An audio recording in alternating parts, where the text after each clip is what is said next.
Hello, everybody, and welcome to The Horror Show. I'm your host, Sean. Every week, we dissect, mutilate, dismember, and butcher all of your favorite and not so favorite horror movies and other horror-related events. This week, Joe is actually out. He's had some life-changing events, so it's just you, it's me, and maybe a special guest. Stay tuned.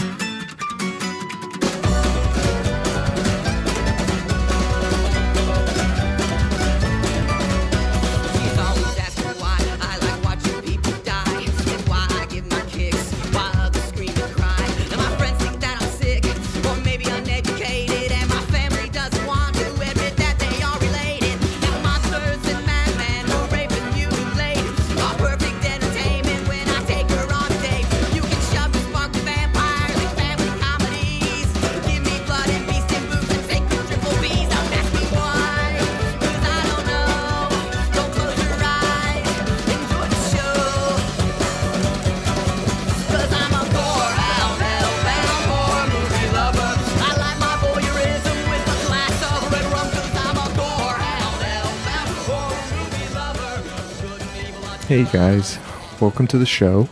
If you couldn't tell from the beginning, Joe is actually going to be out this week. So I have a plan to just talk about some stuff, and I was going to interview my wife, but our baby just woke up, so I'm not sure if that's actually going to happen or not. But we'll try to get her down here and, you know, let's talk to some other people about what their tastes in horror. I think you guys kind of have an idea of how me and Joe feel, what we kind of like, sort of. I mean, it's only been 3 episodes. What am I talking about? But I think you guys still kind of get a clue. So I was going to talk to her, and because we talk about subjectivity so much, I think it would be great to hear a wife and mother's take on horror. With that said, I wanted to address something from episode 2 of our podcast that we stumbled upon. While Joe was re-listening to it, we realized we made a crucial mistake while discussing Frankenhooker. And Frankenhooker, so we were talking about the box, and Joe says that we said, I didn't even verify this, but Joe claims we said, wanna play. That makes no sense whatsoever. So I don't know why we would have said that. But the actual saying the box said was, wanna date. And it also, you didn't press her boob to make it say that.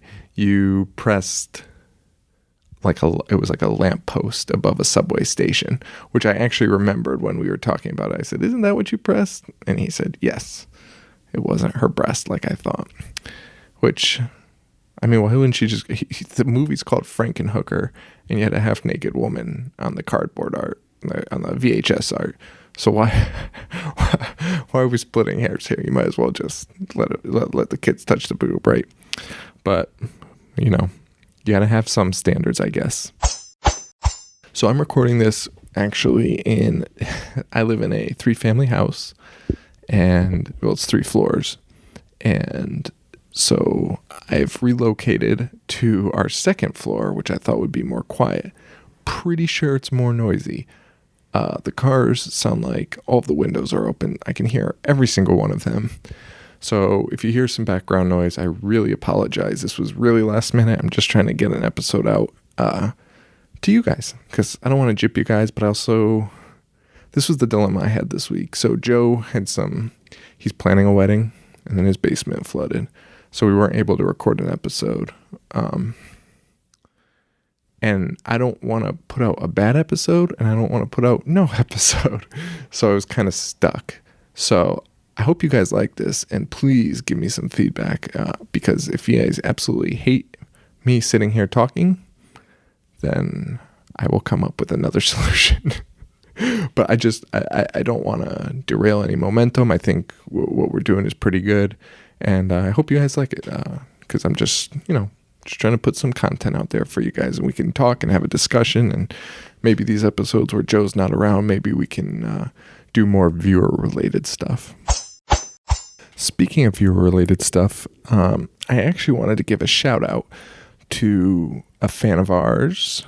Actually, I don't even know if he listens to the podcast, but he's a fan of our Tumblr And so either way, we really appreciate it. The username is Camp Counselor Frying Pan. I'm just rereading this to make sure I got this correct.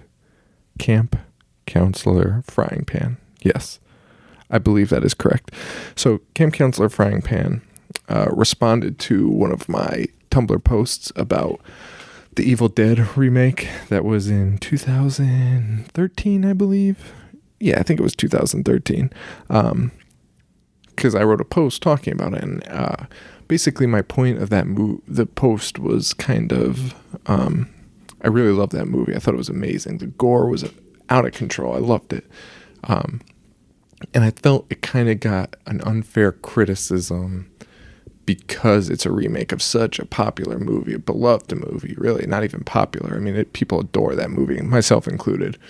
And I don't know if it's fair to criticize it. That was my point. I don't think it's fair to criticize that movie. It was so good. It was amazing. And I know Joe's made the comment before, maybe not on the show, but they should have just renamed it, and then they wouldn't have had the problem, which I agree with. But at the same time, if I've heard Sam Raimi interviews where he said he was really trying to give the fans just something new as a part of this series. And when you look at it that way, I think it's a great addition. It's completely separate from it. So that being said, Camp Counselor Frying Pan, he responded to this post, and he said, the only bits of this movie I didn't like were the callbacks to the original series. It was always jarring because I was so into the movie. It was doing its own thing and telling its own story, but then suddenly there's Sam Raimi's car, or someone just said groovy, and it kind of slapped me in the face with its, quote, remake-ness. They were the only weak moments in a smart and entertaining gore fest. Camp Counselor Frying Pan, I agree with you. That summed up, I guess, the few flaws I had. You can't... My defense is, hey, don't treat it as a remake. Like, it's a really good movie. It's a good standalone movie. But he's right. It's not a standalone movie when you keep referencing the old one. That's 100% right. I thought that post was awesome and smart. So thank you, Camp Counselor Frying Pan, for submitting that to us. It was awesome. So it doesn't appear that my wife's going to be able to join me tonight. You guys can't tell what's all going on in between cuts. But I just heard my son cry again, so I don't think she'll be joining us. So I think it's time to just kind of jump into this episode. I don't really have much to say because I was planning to interview her. But I did have some notes that we kind of talked about. We actually tried recording this once before, and the sound was horrible because we were trying to whisper, which is why I am now on the second floor of our 3-family house. Did I already explain that to you? I think I lost my way. Anyway, we live in a 3-family house. It's actually 3 floors. I'm in the second floor recording this, just so you know. And I definitely already explained that. I just remembered. Oh my God, being a dad. So one of the things I wanted to talk about, and I did talk about when we first recorded this, was the movie Nightcrawler. So I just watched this. I know it's not technically horror, but it's a thriller. And I think it runs this super fine line with horror, to the point where I was like watching this. Well, the first thing I'm thinking when I'm watching, I was like, this would make a great horror movie, because I knew I wasn't getting into a horror movie. If they just changed a few little things to it, they could tweak that and make that much more horror. And then I was thinking, you know what? I wouldn't be surprised if the first script made it more of a horror movie that they turned into this thriller, because it's more profitable. And I'm like looking at all the critics' reactions to this movie, and they really did like it. And the fan reaction too is really good. People really like this movie. And by the way, absolutely deserved it. It was so good. I really enjoyed it. But if it was a horror, would it have gotten that much praise? Or would it have been shot down a little bit? You know, I don't know. That was just something I was thinking of. It bothers me to think about it like that, because I think a horror element in that movie, like maybe a little more action on his part. I'm not going to do any spoilers here, so I'm not going to tell you, but maybe if he was a little bit more involved in some of the things that happened, maybe that would make it more of a horror movie. I'm not sure. But it's just barely on that line. It's just missing a little bit for me to consider a horror movie. And if it were, Who knows what the reaction would be. I don't think critics would like it nearly as much, though. We also talked about some TV shows that we've been watching. American Horror Story is done next week, and all I can say is thank God. So this is the first season of American Horror Story that I've watched, and it was so good at the beginning. I've tried watching every other season, and within 2 episodes, I can't stand it. I don't know what it is about it. Maybe I honestly don't know.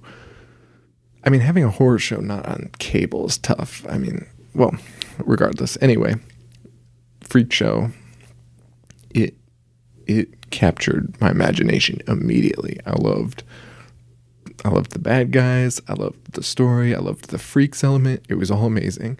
And about halfway through, it just started plummeting. I can't take it anymore. I almost don't even want to finish this season, but I am, because my wife wants to watch it. But it's tough to watch, man. It's tough to watch because it's bad. They are all over the place. Their characters are not telling a story about these characters. They are just making these characters adapt to fit their story, and that's it just doesn't work. Because the characters are flip-flopping on what you think they would do and what they do, and not in a twist way. And to me, it just seems like bad writing. All right, everybody, sorry about that. My son started crying, super meltdown mode, so Dad had to come in and save the day. Actually, that didn't happen. My wife is handling it, but I had to come up. I had to go up and, be a dad and stand around and try and help, but really not do anything because baby wants mommy. So we talked about American Horror Story. Hopefully I finished my thought. I think I did. I hate where it's going. So amazing at the beginning, so much potential, but really, to me, I think it's like 18 episodes or something like that, or 16 episodes, and that's just 6 to 8 episodes too long. That needs to be a 10-episode miniseries every fall. Those are trucks going by. You could probably hear them, but it needs to be like about a 10-episode miniseries. I mean, I'm talking fall to early December. Make it happen. Make it happen. It'd be so much better. You had one story there that was absolutely amazing. So good. So good. And then maybe the next season you can continue some of the characters. You do that anyway. Just shorten it up a little bit, guys. Come on. It's good. Sometimes. No, that's not what I'm trying to say. It's not. I don't know why I would say that. I hate all the other seasons. And now I hate this one. So, needless to say, I'm not going to watch that next year. But maybe I will, just for the podcast's sake. I don't know. Depends what you guys want me to watch, because that's what I'm here for. We talked about The Walking Dead a little bit, but there's not much to say there other than watch it. I'm not going to do any spoilers on that show because it's so friggin' good this season. Last season, a little rough-ski, but this season is so good. Oh my gosh, I've loved it. And I love all of their run-ins with the Wired cast. That's so awesome. That's really all we talked about with TV. I do want to do a new segment. This segment is called Sean Plays Catch Up. If you can't tell what it's going to be about me catching up with a ton of classic movies that I have yet to watch. Whether it's just because life got too busy or I was busy being young and stupid and not watching all the horror I should. Regardless, I've got a ton to catch up on. I feel like almost every horror fan has to catch up on everything. I mean, horror's so broad. There's so much stuff you can watch. I feel like my cup is never full when it comes to horror. I can never be satisfied. But I am missing out on a ton of just classics that you need to watch to be able to talk about this stuff. And some of the stuff I might even just rewatch because when I was watching it the first time, I was just watching it for shits and giggles, like it was just like my brain turned off and I would just watch. So I wasn't really watching it critically or analytically. Not that you're going to hear a lot of that here. You're going to hear a lot of dick and fart jokes, but still, when you're not thinking about it that way, you miss a lot of stuff, a lot of good talking points. So I'm probably going to rewatch stuff that I've already seen. First one on my list was Ju-On. The Grudge. So I believe there's Ju-on the Curse, which came first. I thought Ju-on the Grudge was the most popular one with the little boy. Really good. But I was surprised. Okay, so I always thought that was like, not end all and be all, but I thought horror fans loved that movie. But when I looked on Rotten Tomatoes, it was like average across the board in the 60s, I believe. I know that the 60s are not average, right? So I know it's above average. But 60 seems pretty low for something that, you hear about nonstop. But maybe that was like the non-horror fans saying how scary it was. I don't know. But a little bit of letdown. And maybe it's because I went into it with such huge expectations, because I was under the impression that it was like considered one of the best horror movies, especially from Asia. And kind of let down. I mean, it was a great ghost story. I think it had a lot of great elements, but overall, not too scary, and I just didn't really like it. And it was really hard for me. I know I'm a little bit of a scatterbrain, but it was kind of hard for me to keep up with which characters are which. But yeah, I don't know. It's just kind of a letdown. But I mean, I'm glad to have seen it. To have that in my background now, I can, it's a frame of reference for everything else. So I was happy to watch it, and it wasn't bad by any means. It was good. Just definitely, I would never rank that as like one of the best horror movies ever. All right, and that wraps up one of the worst segments ever. Sean plays catch up. But now I want to talk about, this was actually going to be something I talked with Joe about. I don't know how much time we're going to have when I see Joe next. We're going to try and record 2 episodes in a row. So if you have any comments or suggestions, please send them to us and we'll address them. But one of the things I wanted to talk about with him was something I've been kind of scheming up. It's called the Gore Score. Now, this was something I've wanted to do since the beginning, since we started this show. And it was kind of a way we can rate horror movies, almost like an analytical way to rate horror movies. And it's a lot harder than it sounds coming up with a system like that. You can just throw numbers out there and you can throw stars around, but what does it really mean in the end? So what I wanted to do was come up with a score system where you could somehow put a weight value to certain parts of horror. So obviously you have the gore, the blood, the babes, and the beasts or the monsters or the baddies, whatever you want to call them. You have the sacred triple B's there. You gotta include them. Now I had 2 other items that you could rate them with: the scares and intangibles. So let's just start from the beginning real fast. So gore or blood. There's a lot of things you can think about there. You got the amount of gore. To me, you can also include the color and realism. Sometimes that hyper bright and almost neon red blood, sometimes that works awesome in a horror movie, way better than like a natural looking blood. But they're both effective when used properly, and that doesn't mean it's right for that movie. For instance, the Evil Dead remake I talked about earlier in the movie, thought they did it perfect. It wasn't bright neon blood, but it was bright red, and there was a ton of it, which to me makes it work better. You can't do that bright red and like have it seeping out of somebody's head, like they're just laying there. You know what I mean? It's just, you can't have a realistic death with unrealistic blood. So I thought color and realism is a big thing.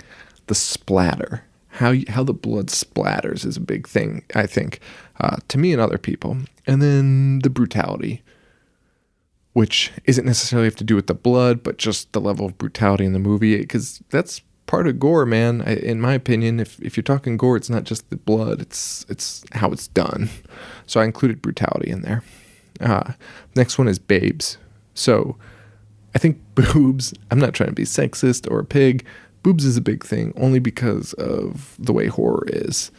I think it's fun. Like I explained this in the first one. It's part of the campiness of horror. I mean, just like there's a little bit of comedy, I think, in most horror movies, there's always a little bit of skin in horror movies too. And And I'm okay with that. I mean, I think, of course I am. That sounds so stupid, but I think I don't think it's a bad thing, and I don't think it's a sexist thing, because I'm going to back that up right now. Also in the babes section for me is a strong heroine character, right?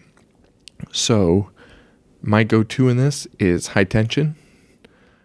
The lead in High Tension, in my opinion, top of the line babe, because she is a complete fucking badass in that movie. And that is, I don't need to see her boobs. Don't need them. She's hot as hell just from killing and murdering people. And that is, I love it. I think it's absolutely the best. And then also in there is just a sexy character in general. Just, and that kind of goes along with what I just said. An awesome heroine. That kind of elevates that babe factor. Beasts, monsters, how terrifying the character is. Does that character actually scare you? And how many beasts are there? Are there a ton of monsters? Is there just one really effective monster? Hell, is there only one really bad monster? Kind of have to factor that in, how many there are. Scares is a little tougher. So you have, your psychological, always important. And I think they should probably be in every one, or else it's not really a horror movie. If you're not scared psychologically, what are you doing? Jump scares, also just as important. People talk about jump scares these days like it's a bad thing. I think jump scares are, you need to have them. It's an element of horror. It keeps you on the edge of your seat. But that psychological jump scare combo, that's like a 1-2. Like you can't go wrong with that. And that's what to me, a great horror movie has both of them. You can't have one or the other, in my opinion. I also think an emotionally brutal film is pretty effective. And my example for that is Starry Eyes. That drained me, man. That was absolutely emotionally brutal. And it wasn't even psychological, I'd say, because it wasn't as scary. It was just emotionally devastating. I just wanted to go to sleep afterwards. And also with scares is just the general atmosphere. Was it a scary atmosphere? An example of that, I would say, is Halloween, the original Halloween. That atmosphere is chilling. That atmosphere is amazing. The last one was Intangibles. That's kind of a factor that allows you to swing the scoring in the way you want it. I mean, horror is so subjective that you need that swing. You can't just go by the numbers.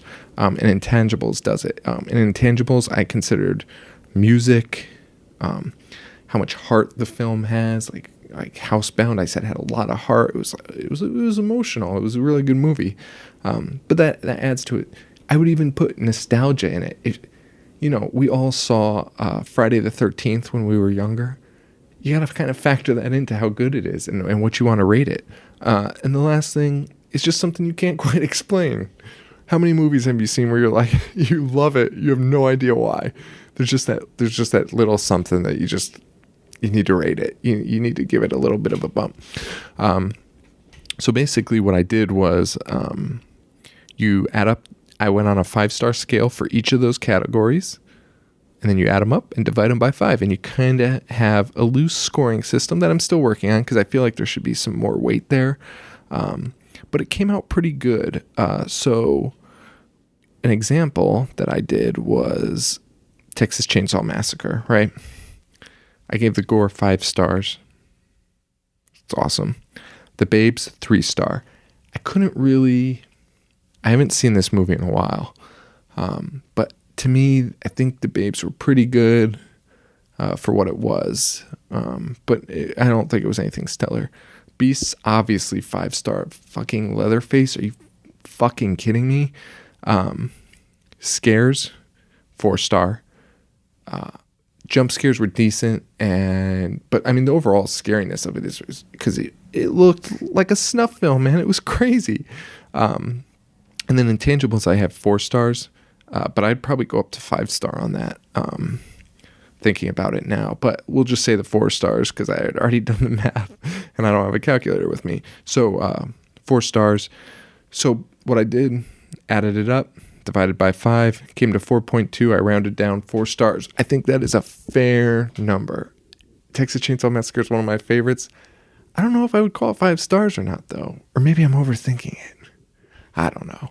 But this was just something I was talking about. So me and Joe are kind of working on developing this scoring system, because I think it would be fun to rate our movies that way, and then you guys kind of know, and you guys can give us your feedback, and we can have just a cool conversation about all of that.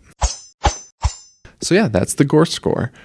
I think that's the end of this episode, though. I don't have a whole lot more to say, guys. I appreciate you. I thank you guys so much for downloading this. I'm sorry if this episode annoyed you. Please don't hold it against me. Joe will be back, where we are going to record this week for next week. After that, I don't know what's going to happen. We might be switching to a once every other week schedule, so you'd be hearing us twice a month. But I'm going to try and talk Joe into doing we would record once every other week, but we'd record 2 episodes in a shot. So a new show would be out for you guys every week. We would just record 2 at a time. But please, if you guys want to hear Joe, shoot us an email, shoot him a message on Twitter, and tell him, record a damn episode, man. We need you. We love you. Anyway, guys, thank you so much again. We really appreciate you downloading us. This week's response was incredible. We couldn't believe how many of you guys are downloading this. We love it. Thank you guys so much. But we still need your help. We need you guys to rate and review and subscribe on iTunes. It gets our numbers up. It helps the algorithm, so we appear faster. When you search horror, we are pretty far down on that list. And I've listened to some of our competition, and we are a little bit better. No doubt. No diggity. No doubt. I like to wrap it up. I don't even know if those are the words. As always, we'd like to thank Harley Poe for allowing us to use the song Gorehound off the album Pagan Holiday.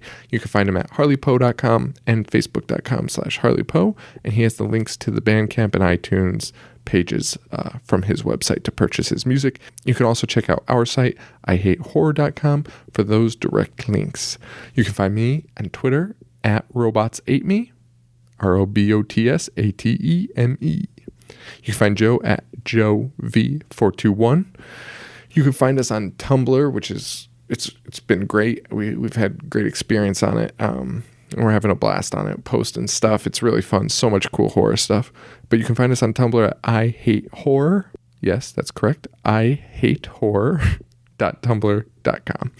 You can also find us at ihatehorror.com, and we have all the links to our Twitter and Tumblr and iTunes and Stitcher and everything else. Please rate, review, subscribe on Stitcher and iTunes. We really appreciate it. Guys, thank you so much again, and we will see you soon. Adios.